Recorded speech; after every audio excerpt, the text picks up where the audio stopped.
always looking to be happy, find the joy, enjoy the journey. And that's the thing I wanted to come up here and just get your feedback on. I really feel that I'm on a lazy river and I'm just enjoying the journey and I'm just floating along.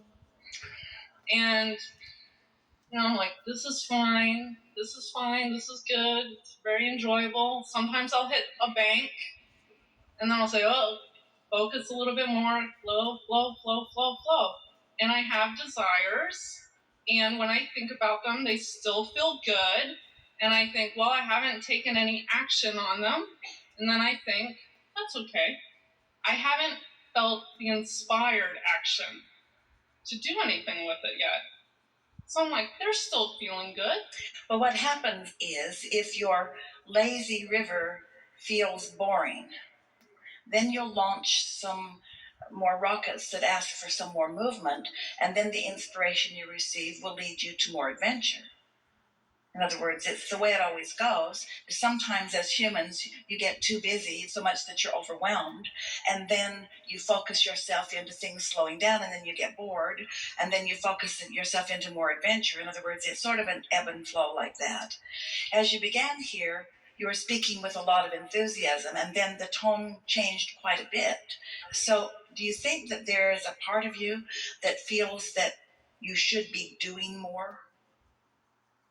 Are you accepting the leverage of the universe? Are you accepting how the universe is flowing to you and through you? Yeah, I mean, I really feel really good. And so what is your question? I don't know that I have one.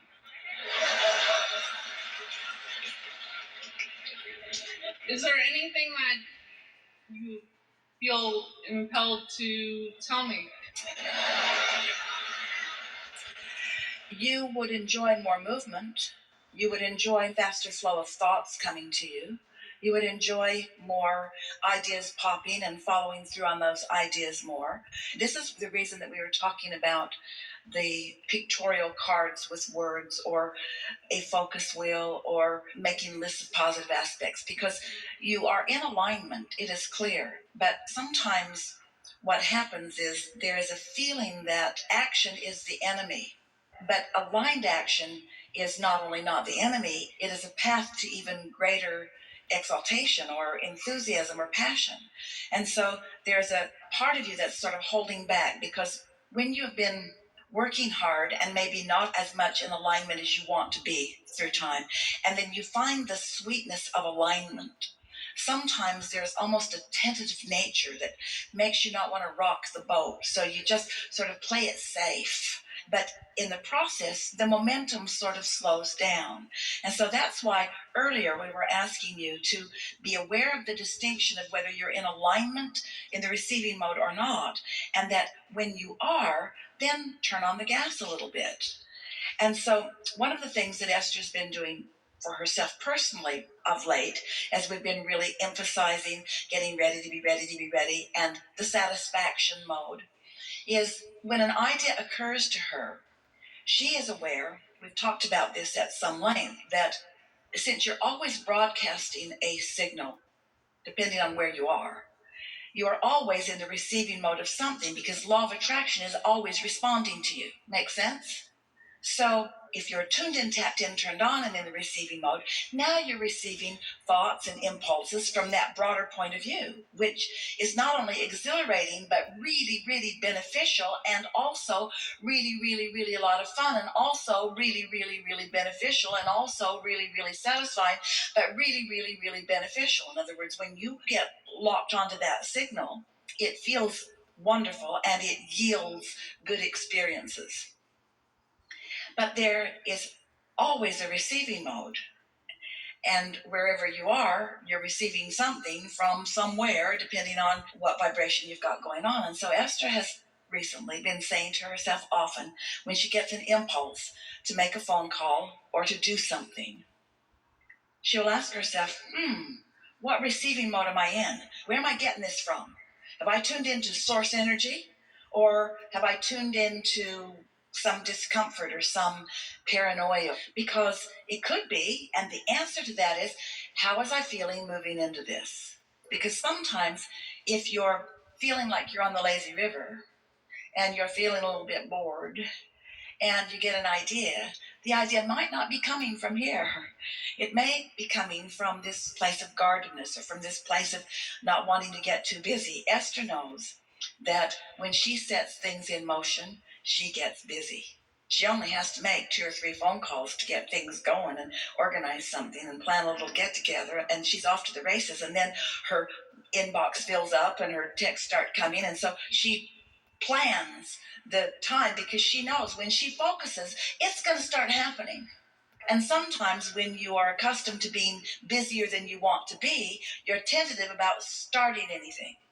But after a while, you get so not only can you control what comes about what, but the speed in which it comes, and you rise to the occasion of meeting it. And there is nothing more exhilarating than to say to the universe, bring it on, and to be ready for what the universe brings on.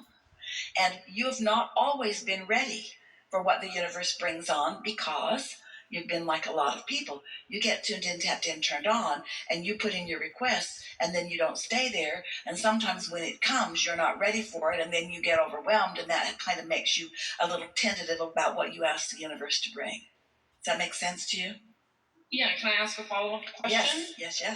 Okay, so I remember about a year ago, I got a very strong, vivid download of just this imagery. Like I was watching myself up on stage with a DJ competition and winning the competition. Now, at that point, I've never DJ'd. I've thought of it, casually. And it was just this clear image of me. And I'm going like this, and the crowd is going crazy. And we can see it, can you? And so that happened, I think, in May of last year. And then it kind of took me a little while to, take some inspired action towards learning about DJing, and it kind of ebbs and flows. So I would call that a strong impulse or a strong delivery, receiving of a message. First of all, when you receive that, as you said, download, and that's what it feels like. That's really the receptive mode. You know by the way it felt when it came that you were really in the receiving mode. So you also understand from what you've heard before and today that that's your vortex. That's things that are in the vortex being received by you and you translating it. You said something really good in relationship to this as we began. You said how you appreciated Esther finding the words. So you realize that we're presenting a block of thought that Esther is interpreting into these words. So you did the same thing. You received a block of thought that you interpreted into that vision. And so that vision that you interpreted into, there's something in the vortex that caused you to bring the specifics of that into being. Now, if you want to step back into a more general place, you're sort of a cheerleader of life. When you took to the stage just now, the things you said were uplifting to everyone in the room. You felt your energy and your perspective move the crowd. They felt it too.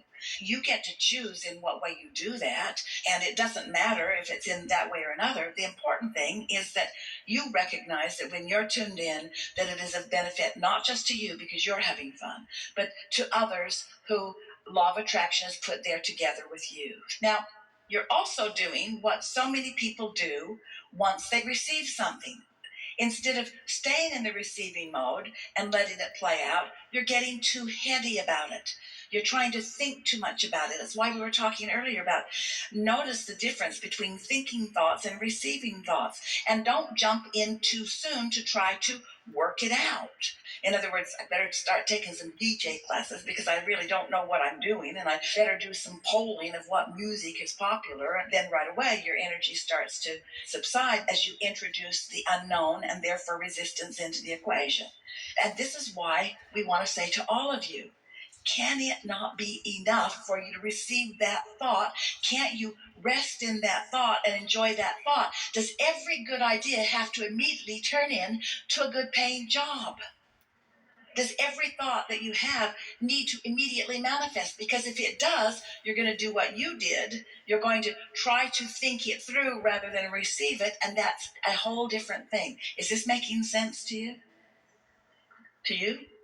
Yeah. Mm-hmm. It's pretty good. Well, I thought that what I did do it with, like, let's say with the DJing thing, because it's a good example. I didn't rush into anything. Like, stuff would come to me. I'm like, oh, this looks good. I will do this. If you're following that out, then that's perfect. But some of the things that you said and some of the way that you felt when you said them lets us know that you got a little heady. I did pull. A little thinking about it. And it's all right. That's really what we're talking about. Have you noticed that the basis of our conversation with you all is letting you know that you're more than your physical body? Letting you know that there's a non-physical part of you that's active, letting you know that law of attraction is responding to that non-physical part, letting you know that because there are two active vibrational points of view, that's the reason that you can feel positive emotion as you align with your inner being, or negative emotion as you pull apart from your inner being. These are things that are important to understand. And then it's important to understand that you are the creator of your own experience, and the way that you create it is through knowing what you don't want, putting things into the vortex, and then coming more and more into alignment with what's in the vortex. One of the very important general things that we're wanting you to hear and receive and come to know is that you are the creator of your own experience. And sometimes you're in step 1, thinking, and sometimes you're in step 3, receiving. They're different steps. But humans get it all mixed up. They think, and then they think some more. You think about what you want, and then you think about how you're going to get it, and then you think about how you haven't got it, and then you think about how you want it, and then you think about how it hasn't manifested yet, and then you think about what you need to do that would be better, and then you think. You know, it's sort of like you can't broadcast and receive at the same time. You've had dinner parties like that, haven't you, where you just wish that you could get a word in because there's so much going on? Or some of your telephones that can only talk or listen, but they can't do both. So when you're both talking at the same time, neither one of you are hearing what the other one is saying. And so it's sort of like that. You need to be aware that step 1 is when you're asking, and step 3 is when you're receiving. And you'll get really good at asking and receiving and asking and receiving and asking and receiving and asking and receiving and asking and receiving. That's why we like step 5 so much, because you know you're back in step 1 asking another question, but you're not mad at yourself about asking another question. So you're asking the question and still in the receiving mode, and asking the question and still in the receiving mode. Is this making sense to you? And so we're just fine-tuning with you here. We're just answering the leading edge question that you're bringing to the forum. You are usually in a high-flying place, but not always. And there is something that humans do where you stick this happy face sticker over the empty gas gauge and pretend like you don't have to look at how much gas you've got. And it's really good that you know how much gas you've got, because you could run out of gas and not know it because you've got a happy face sticker stuck over your gas gauge. And so there's a little bit of that going on here, where you are determined to present yourself in the way that you want to be seen, but sometimes you don't feel it quite the way you are presenting it. That's all. I did have an experience where I received 2 packages, and they were short on what I ordered. And I thought, that's weird. My vibration must be a little sloppy. And so I was like, I can clean that up, no problem. So I just refocused. I didn't even care what was going on. I said, this is obviously something I've been shorted. I don't care. So I refocused, and within a day, I got a voucher for a free $600 piece of furniture. I was like, there you go. I just cleaned up my energy and got it, and that was awesome. And you're wise to acknowledge that there are 2 ways to know how you're doing vibrationally. One is notice what's happening, because it's always a clue, a really vivid, accurate clue. And the other is how you're feeling. And you've got that going on. It's really good. Something else? I just want to say I received this from Source for sure. The law of attraction works just like gravity all the time. That's really good.